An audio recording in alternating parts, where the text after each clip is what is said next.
Hi friends, good morning అందరికీ. అందరూ ఎలా ఉన్నారు? బాగున్నారా? సో నేనైతే చాలా చాలా బాగున్నాను. Welcome back to our channel అండి. ఈరోజు వీడియోలో మనం కార్తీక పురాణంలో 13వ అధ్యాయం కోసం తెలుసుకుందామండి. కన్యాదాన ఫలం అండి. శ్రీ జనక చక్రవర్తి, కార్తీక మాసంలో ఇంకాను విధిగా చేయవలసిన ధర్మములు చాలా ఉన్నవి. వాటిని వివరించేదను. సావధానుడివై ఆలకింపు. కార్తీక మాసంలో నది స్నానం ముఖ్యము. దానికంటే ఒక పేద బ్రాహ్మణుని కుమారునకు ఉపనయనము చేయుట ముఖ్యము. ఒకవేళ ఉపనయనముకు అగు ఖర్చు అంతయు భరింపశక్యము కానప్పుడు మంత్రాక్షతలు, దక్షిణాది తాంబూలాది సంభవానలతో తృప్తిపరిచినను ఫలము కలిగెను. ఈ విధముగా ఒక పేద బ్రాహ్మణ బాలునికి ఉపనయనము చేసిన ఎడల ఎంతటి మహాపాపము చేసి ఉన్నాను, ఎంతటి దుష్ప్రభావాలు చేసి ఉన్నాను, ఎంతటి వ్యభిచారము చేసి ఉన్నాను, ఆ పాపములన్నయ్యూ పోవును. ఎన్ని నూతన తటాకములు త్రవ్వించినంచో పై చెప్పినట్లుగా ఒక బ్రాహ్మణ బాలునికి ఉపనయనం చేసినందువలన వచ్చు ఫలమునకు సరితూగవు. అంతకన్నా ముఖ్యమైనది కన్యాదానము. కన్యాదానము కార్తీక మాసమందు భక్తి శ్రద్ధలతో కన్యాదానం చేసిన ఎడల తాను తరించుటియే గాక తన పితృదేవతలను కూడా తరింపజేసిన వాడగును. ఇందులో ఒక ఇతిహాసము గలదు, చెప్పాను, శ్రద్ధగా ఆలకింపము.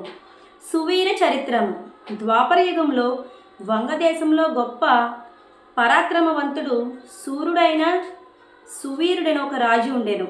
అతనికి రూపవతి అని భార్య కలదు. ఒకసారి సువీరుడు శత్రురాజులతో ఓడింపబడి ఉన్నాడు. భార్యతో అరణ్యమునకు పారిపోయి ధనహీనుడయి నర్మదా నది తీరమందు పర్ణశాలను నిర్మించుకొని కందమూల ఫలాదాలను భక్షించుచు కాలము గడుపుచుండెను. కొన్ని రోజులకు అతని భార్య ఒక బాలికను కనెను. ఆ బిడ్డను అతి గారాబంతో పెంచుచుండరు.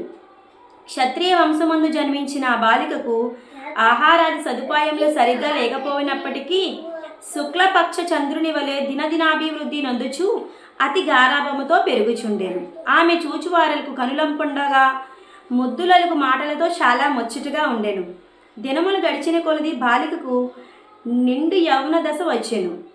ఒక దినము వానప్రస్థుని కుమారుడు బాలికని గాంచి ఆమె అందచందలములకు పరవశుడై ఆ బాలికను తనకిచ్చి పెళ్లి చేయమని ఆ రాజును కోరెను. అందులకు ఆ రాజు, ఓ మునిపుత్ర, ప్రస్తుతము నేను కడుబీద స్థితిలో ఉన్నాను, అష్టదరిద్రములు అనుభవించుచున్నాను.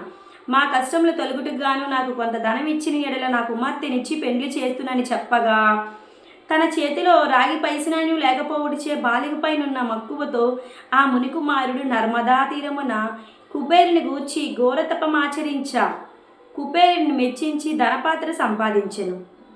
రాజు ఆ పాత్రను పుచ్చుకొని సంతోషించి తన కుమార్తెను మునికుమారునికి ఇచ్చి పెండ్లి చేసి నూతన దంపతులిద్దరిని అత్తవారింటికి పంపించెను.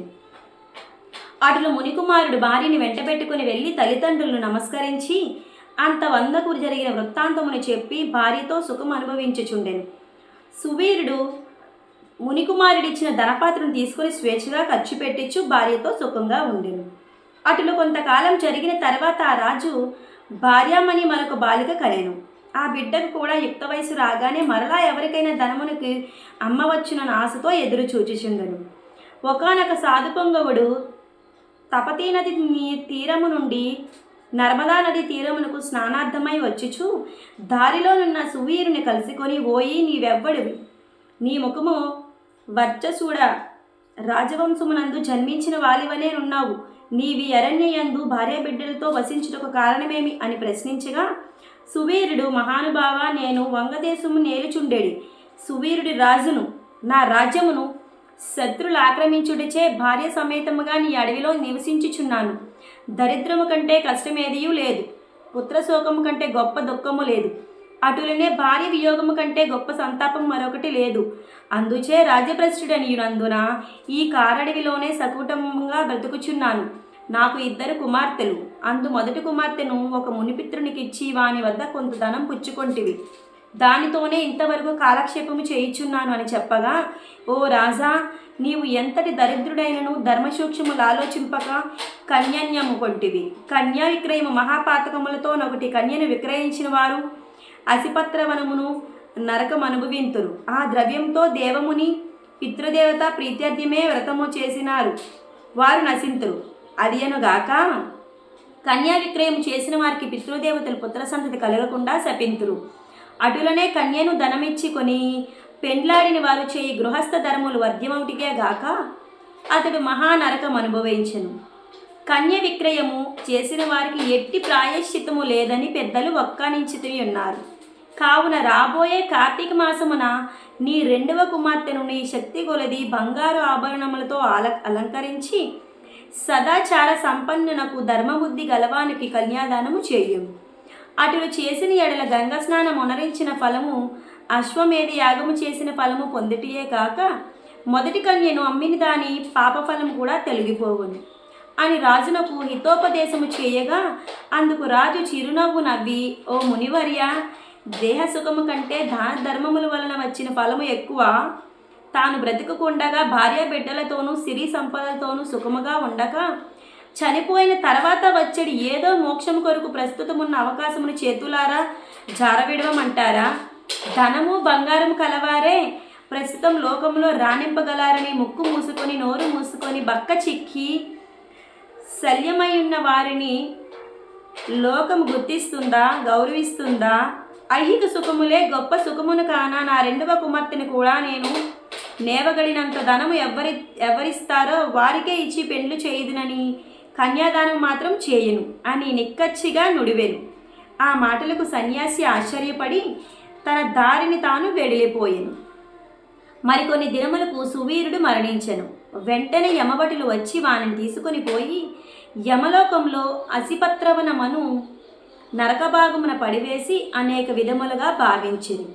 సువీరుని పూర్వీకుడైన శృతకీర్తి అను రాజు ధర్మయుక్తంగా ప్రజలను పాలించి ధర్మాత్ముడే మృతి చెందిన పిమ్మట స్వర్గమందు సర్వ సౌఖ్యములు అనుభవించుచుండెను. సువీరుడు చేసిన కన్య విక్రయం వలన ఆ శృతకీర్తిని కూడా యమకింకరులు పాశములతో బంధించి స్వర్గము నుండి నరకమునకు తీసుకుని వచ్చిరి. అంతట శృతకీర్తి నేనెరిగి ఉన్నంత వరకును ఇతరులకు ఉపకారమును చేసి దాన ధర్మములు యజ్ఞ యాగాదులను వర్ణించి ఉన్నాను. నాకు ఈ దుర్గతి ఎలా కలిగేనని మనమందునందుకొని నిండు కొలువు తీరియున్న యమధర్మరాజు కడగేగి నమస్కరించి, ప్రభు, నీవు సర్వజ్ఞుడివి, ధర్మమూర్తివి, బుద్ధిశాలివి, ప్రాణకోటినంతను సమ్మంగా చూచెదువు. నేనెన్నడూ ఈ పాపము చూసి ఉండలేదు. నన్ను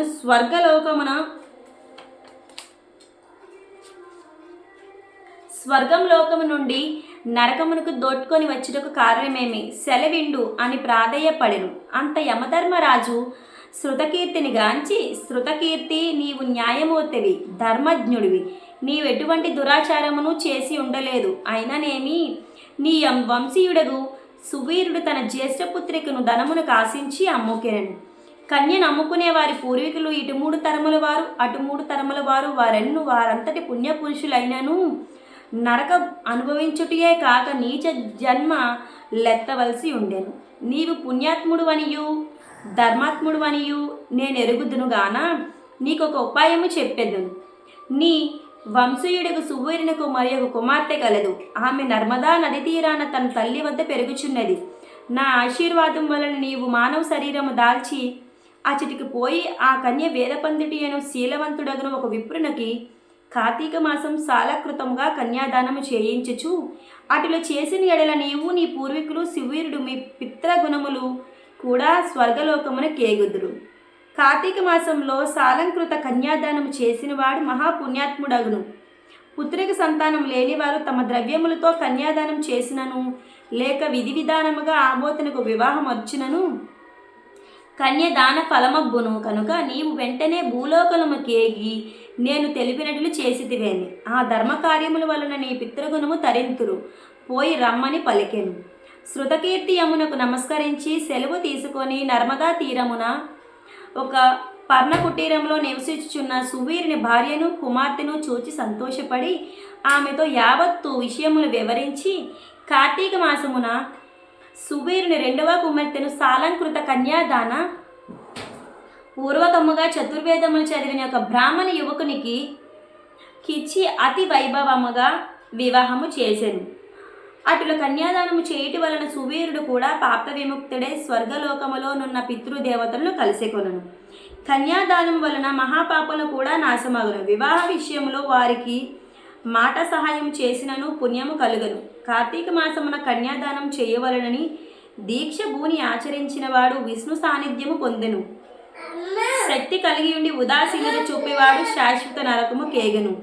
త్రయోదశాధ్యాయము 13వ రోజు పారాయణం సమర్థమండి.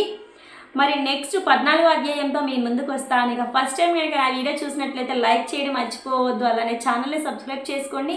ఇంకా కొత్తగా వచ్చిన వారి పక్కన ఉన్న బెల్ ఐకాన్ క్లిక్ చేసి నా వీడియోస్ అన్నీ చూడండి. ఎలా ఉన్నాయో కమెంట్ చేయండి. సో మీ అందరి సపోర్ట్ నాకు ఉండాలని మనస్ఫూర్తిగా కోరుకుంటున్నాను. Thank you so much guy. మరో మంచి వీడియోతో ముందు ఉంటాను. Thank you all.